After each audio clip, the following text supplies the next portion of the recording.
Itu yang menyebabkan kita tidak pernah sadar bahwa sesungguhnya kesucian yang dimaksud oleh kita mungkin hanya sebatas angan-angan pikiran kita sendiri. Baik, saya akan menggunakan sebuah riset yang dilakukan oleh seorang psikolog yang sangat luar biasa, namanya Dr. Dietrich Klinghardt.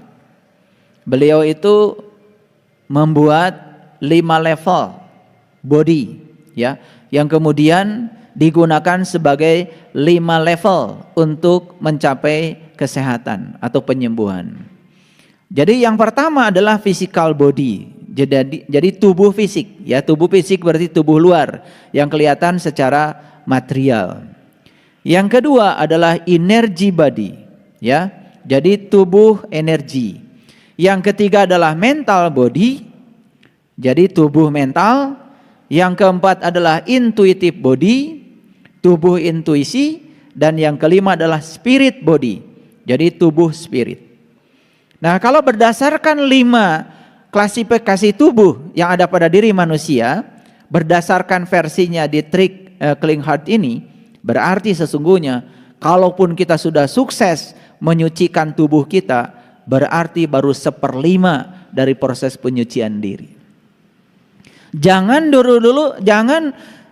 buru-buru mengklaim kalau diri kita sudah suci. Karena kalau suci itu baru di aspek body, di aspek luar, di aspek tubuh, sebetulnya kita baru 1/5 proses penyucian.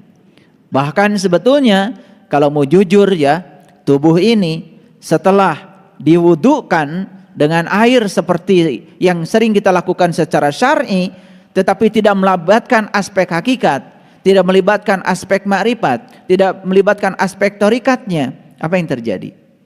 Toh sebetulnya di dalam tubuh kita juga masih tersimpan sesuatu yang kotor. Bukankah air kencing pun tertinggal di dalam? Bukankah sebetulnya yang membuat WC kita kotor itu kan tubuh kita? Kita sering teriak-teriak, aduh WC ini bau sekali. Lupa bahwa sebetulnya kata WC, lu sendiri kan yang membuat gue bau, kata WC. Jadi seakan-akan WC itu bau karena WC. Padahal sebetulnya WC itu asalnya suci. WC asalnya bersih, menjadi kotor karena tubuh kita. Jadi sebetulnya tubuh kita ini memang sangat menjijikan kalau dibongkar sampai ke dalam-dalamnya. Jadi sebetulnya orang-orang yang sok suci merasa sudah suci karena sudah menyucikan tubuhnya, tolong perhatikan. Karena tubuh kita ada 5, kalaupun itu sudah sukses disucikan, itu baru 1/5 dari proses penyucian. Bisa dimengerti ya? Kalau begitu pertanyaannya, apakah orang-orang suci itu bisa dideteksi dari aspek body, dari aspek body, physical body, dari aspek tubuh fisik? Ya tentu saja menjadi sangat sulit Kan sekarang ini banyak sekali yang sok suci kemudian menggunakan seakan-akan bajunya adalah baju suci.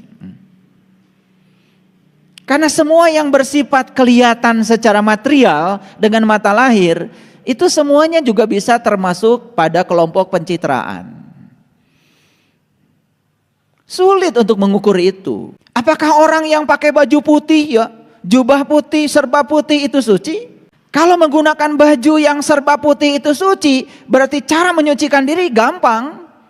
Pergi aja ke pasar baru, bawa uang 150.000, beli baju serba putih, pecinya putih, sorbannya putih, kemudian jubahnya putih, sampai sepatu-sepatunya, sandalnya putih. Wah, begitu pakai baju yang serba putih, suci, gitu.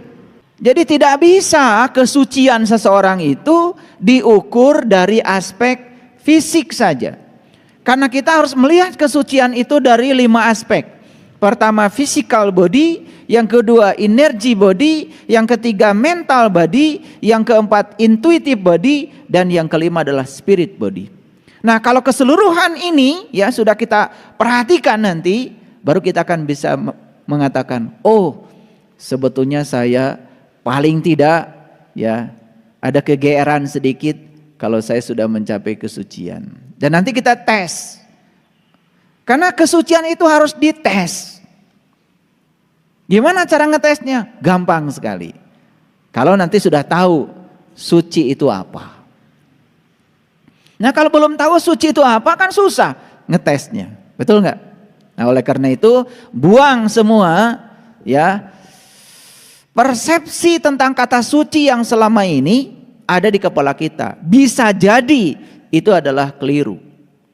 Bisa jadi itu tidak bersesuaian dengan ya apa yang dimaksud oleh kitab-kitab suci, bisa jadi. Ya, oleh karena itu saya akan masuk dulu pada Quran surat Asy-Syam. Surat Asy-Syam ya, surat tentang matahari, surat yang ke-91 ayat 7 sampai 10. Jadi judulnya saja sudah Asy-Syam. Jadi surat tentang matahari. Nah, kalau berbicara matahari di Quran, hati-hati ya. Karena matahari ini kalau di Quran pasti matahari ruhani. Kalau di Quran ada kata-kata matahari, pasti matahari ruhani, bukan matahari jasmani, bukan matahari fisik. Karena Quran ini kan mengarahkan kita pada aspek spirit. Jadi kata matahari pun bukan matahari secara fisik. Oleh karena itu jangan heran kalau para leluhur kita ya bisa mencapai ya ketinggian spiritual, mencapai puncak kesadaran disimbolkan dengan mencapai matahari. Nabi Ibrahim misalnya di Quran, ini berulang-ulang saya sampaikan. Saat beliau mencari jati diri tentang siapa aku, dan beliau pertama kali yang beliau saksikan adalah bintang. Setelah itu menyaksikan bulan, setelah itu menyaksikan matahari. Saya dulu ya, karena dangkal pemikiran saya, begitu mendengar kata Jepang, bangsa Jepang, karena diajarkan dari kecil ya, bendera Jepang itu kan warna dasarnya apa? Putih. Kemudian di tengahnya ada matahari. Betul? Merah kan? Gak kotak, tapi bulat. Karena bulat ini selalu aja disebut mandala. Bulat itu selalu disebut dengan kesempurnaan. Makanya tidak ada ban yang kotak. Karena kalau ban kotak, ya diam terus. Tapi ketika ban itu dibuat lingkaran, maka dia dinamis, terus dinamis. Ban itu berputar dengan kecepatan sekian. Ya, rotasi per menit itu bisa mengantarkan kita ke Surabaya, bisa mengantarkan kita ke Lampung, bisa mengantarkan kita ke Medan, bisa mengantarkan kita ke Aceh. Terus mutar saja. Itu karena lingkaran. Makanya lingkaran itu selalu menjadi lambang spiritual. Karena lingkaran itu dinamis, ya. Apalagi kalau kita tahu luas lingkaran 22/7 kali jari-jari. Itu bahasa spiritual semua. 22 juga Quran surat Al-Hajj, kan spiritual perjalanan haji. 7 juga lambang dari haji. 7 kali tawaf, 7 kali sa'i, 7 batu melempar jumroh. Jari-jari juga lambang spiritual. Karena Allah meletakkan namanya di sini. Ini alif, ini lam, ini ha. Ini alif, ini lam, ini ha. Keren banget. Makanya Allah bilang, yadullah fauqa aydihim. Tangan Allah ada pada kamu. Tangan siapa sesungguhnya ini? Tangan Allah. Kalau ini tangan Allah, berarti untuk apa tangan ini diserahkan Allah kepada kita? Satu tujuan Allah, untuk menyenangkan Allah. Pertanyaannya, sudahkah tangan ini digunakan untuk menyenangkan Dia? Sederhana kan sebetulnya. Ya? Wah, orang Jepang itu menyembah matahari. Saya dari dulu gak yakin. Kalau sekelas mereka yang cerdas, yang tinggi kesadarannya, yang negaranya bersih, yang hidupnya sudah tertib, yang cara makanannya aja udah sehat, masa sebodoh itu menyembah matahari? Ternyata kuil yang ada di Jepang namanya kuil Nara. Saya celidiki itu, dari mana itu kok nama kuilnya Nara? Ternyata Nara itu asli, itu bahasa Nusantara sebetulnya. Karena Jepang pernah menjajah kita. Na itu kan sebetulnya api. Ra itu artinya cahaya. Jadi na itu api, ra cahaya. Dan tidak ada cahaya kalau tidak ada api. Jadi na dan ra harus ada dua-duanya. Nama kuilnya aja na ra. Dan ra itu kan sebetulnya bahasa Nusantara. Bendera, ra. Negara, ra. Tentara, ra. Nusantara, ra. Ternyata ra itu artinya adalah cahaya. Maka di Quran dikatakan Robul Masyriqain wa Robul Maghribain. Kan matahari ada dua, satu matahari yang jasmani, satu matahari yang rohani. Beruntung yang sudah menemukan dua-duanya. Makanya ajaran leluhur kita namanya Sunadayana. Jadi yana itu jalan sebetulnya. Asli bahasa Nusantara. Sunadayana itu jalan untuk mencapai api abadi yang besar. Sebagai sumber awal dari kehidupan. Itu yang kemudian di Quran disebut cahaya di atas cahaya. Itu yang disebut dengan nur ala nur. Dan itu ajaran semua para suci, para guru, para mursyid, para sunan, para wali, para rasul. Sunadayana, Sunadayana, dibacanya agak cepat. Sundayana, Sundayana, Sundayana, jadi Sundai, Sundai, Sundai, jadi Sunday. Makanya sun itu jadi matahari.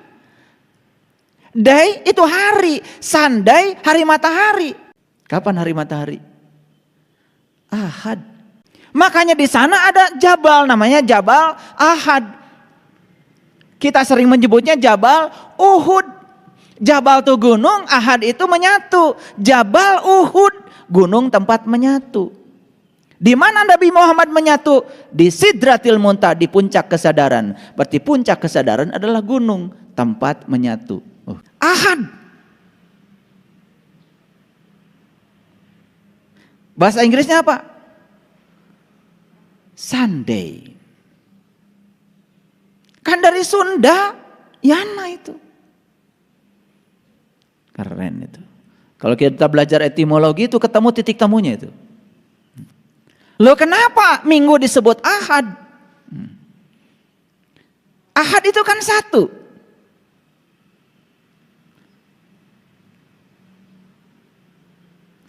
Jadi ketika kita menyaksikan matahari ruhani pada diri kita, di situ terjadi ahad.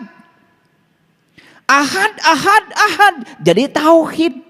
Kita tahunya tauhid, ilmu mengesahkan Tuhan. Pada tauhid yang diajarkan pada leluhur kita, ilmu tentang mengesah dengan Tuhan. Mengesah dengan Tuhan ahad.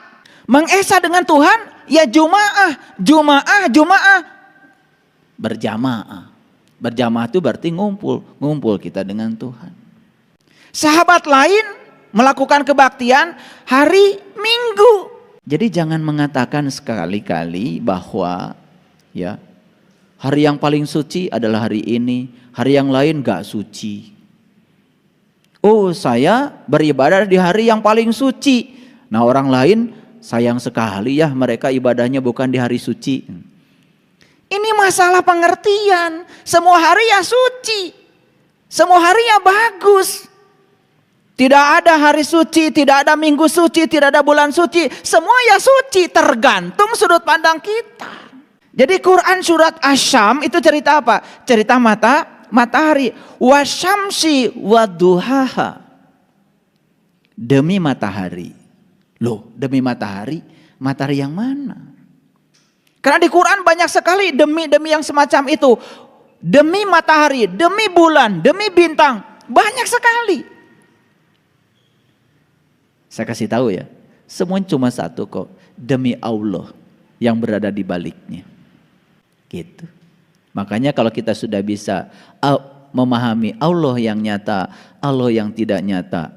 Semua di balik yang nyata. Ada Dia sang keberadaan yang mengendalikan semuanya. Disitulah muncul yang namanya kesadaran. Paham ya? Oke.